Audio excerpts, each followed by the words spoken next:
어, 이 얘기를 좀 해보고 싶어요. 독해에서의 지문 분석의 필요성에 대한 이야기를 좀 해보고자 합니다. 독해 파트는 우리가 이런 점을 좀 기억을 해야 되는데, 이 독해 파트가 내 생각에는 분명히 잘 되고 있었다. 내 나름대로 독해는 좀 하고 있었다. 난 독해는 크게 문제가 없다.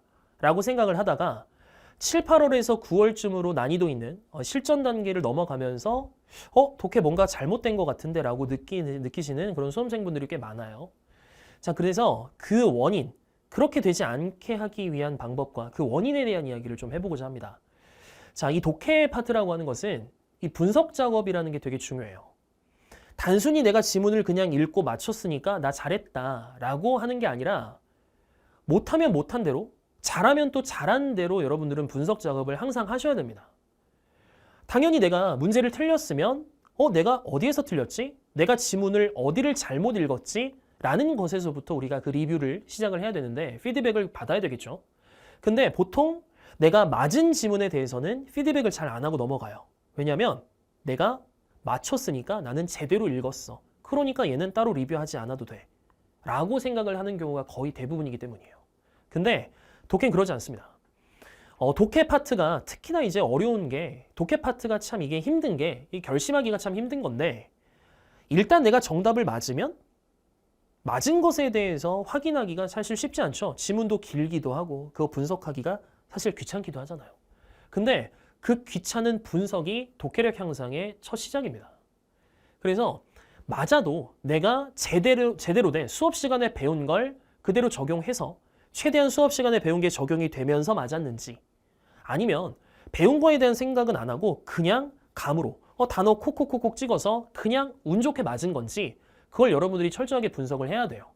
그래서 내가 이 부분은 제대로 읽었는데 이 부분에서는 살짝 운 좋게 넘어가서 이 부분을 맞았네. 이런 것들도 점검을 해보시고 아니면 여기는 내가 배운 거 그대로 잘 적용을 해서 풀었네 라고 여러분들이 또 잘한 건 칭찬을 해주시고 이렇게 한 지문을 쉬운 지문이든 어려운 지문이든 올바르게 읽었는지 읽지 않았는지부터 여러분들은 자꾸 리뷰를 하셔야 됩니다. 보통 하루에 리뷰할 수 있는 지문을 일단 기초 과정에서 말씀을 드리면 하루에 한 5지문에서 7지문 정도를 스스로 리뷰를 해보시는 게 되게 중요해요. 리뷰라고 하는 것은 여러 가지가 있겠죠. 내가 소재를 잘 잡았는가? 아니면 소재에 따른 중심 정보를 잘 잡았는가? 그리고 내가 중요하지 않은 부분에 너무 힘을 쏟진 않았는가? 특정 단어를 내가 모른다고 해서 그 부분에서 단어 때문에 글 전체의 중심이 흐트러지진 않았는가? 이런 것들을 여러분들은 리뷰를 통해서 여러분들이 분석 작업을 통해서 자꾸 메모를 하시고 필기를 해두셔야 됩니다. 왜 이 작업이 필요하냐면 사실 독해가 조금 힘든 게 올바른 방법으로 독해를 하지 않아도 지문을 올바르게 읽는 법을 배우지 않고 그냥 단어 열심히 외우고 해석 열심히만 해도 사실 어느 정도 기간까지는 독해 점수가 올라가긴 올라가요. 그렇기 때문에 혹은 떨어지지 않을 수 있어요. 그러니까 나는 독해 공부를 제대로 잘 하고 있구나 라고 착각을 하는 거죠.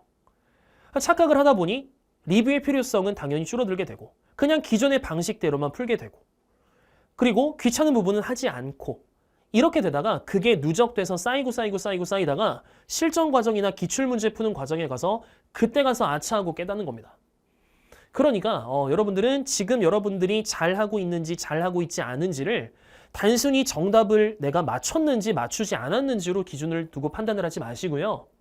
정답은 일단 제쳐두시고 정답은 운으로도 맞을 수 있으니까 정답을 맞은 게 그대로 실력은 아닐 수 있으니까 그래서 정답은 둘째 치고요. 일단 지문부터 제대로 올바로 읽었는지를 여러분들은 자꾸 확인을 해주셔야 됩니다. 그래서 이런 질문 얼마든지 좋아요. 선생님 저 이 지문을 이렇게 읽고 이런 구조라고 생각해서 저는 이렇게 답이 도출이 됐는데 제가 제대로 된 답을 도출한 게 맞나요? 이런 질문 얼마든지 좋아요. 그러니까 여러분들은 지문 분석에 많은 힘을 써주셔야 되고요. 지문 분석을 할 수 있다는 것은 결국 나 스스로 지문을 풀고 스스로 검토하고 내가 잘못된 점을 찾아낼 수 있다라는 것과도 같거든요. 나중에 가면 이제 여러분들이 지문을 양치게 하는 그런 시기가 올 거예요. 이제 연말 되면서 시험 기간이 다가오면 굉장히 많은 문제를 풀므로써 자신의 실력을 지속적으로 점검을 해야 되겠죠. 근데 많은 양의 독해를 푼다라는 건 그냥 내가 문제만 풀고 채점을 했다라고 해서 그게 많은 양의 독해를 풀었다고 하는 게 아니에요. 양치기라고 하는 것은 기본적으로 푼 걸 기준으로 한 게 아니라 내가 풀었고 푼 만큼 내가 그날 얼마만큼 리뷰를 통해서 피드백을 받고 점검을 해서 내 것으로 만들 수 있느냐. 그게 제일 중요한 거거든요. 하루에 100문제를 풀어도요. 리뷰를 10개밖에 못한다면 그거는 10개밖에 푼 게 아니에요. 10개만 푼 겁니다. 그거는. 그래서 내가 많은 독해를 풀 수 있는 그 역량은 얼마나 내가 지문을 잘 분석해서 나중에 그 제대로 된 분석을 통해서 정답과 오답을 가려낼 수 있느냐, 정답과 오답을 얼마나 잘 판단할 수 있느냐, 그게 바로 리뷰하는 능력, 독해 능력이거든요. 그래서 나중에는 하루에 얼마만큼 독해 지문을 리뷰하고 오답 정리를 해서 내 것으로 만들 수 있느냐가 하루에 내가 풀 수 있는 독해 지문의 양이에요. 연말 되면 보통 제일 이런 얘기 많이 하죠. 선생님, 저 하루에 몇 지문을 풀어야 돼요? 그럼 저는 항상 이렇게 얘기합니다. 너가 하루에 리뷰할 수 있는 능력만큼 풀어. 이렇게 얘기합니다. 내가 하루에 리뷰할 수 있는 최대한의 개수가요. 내가 하루에 풀 수 있는 지문의 개수입니다.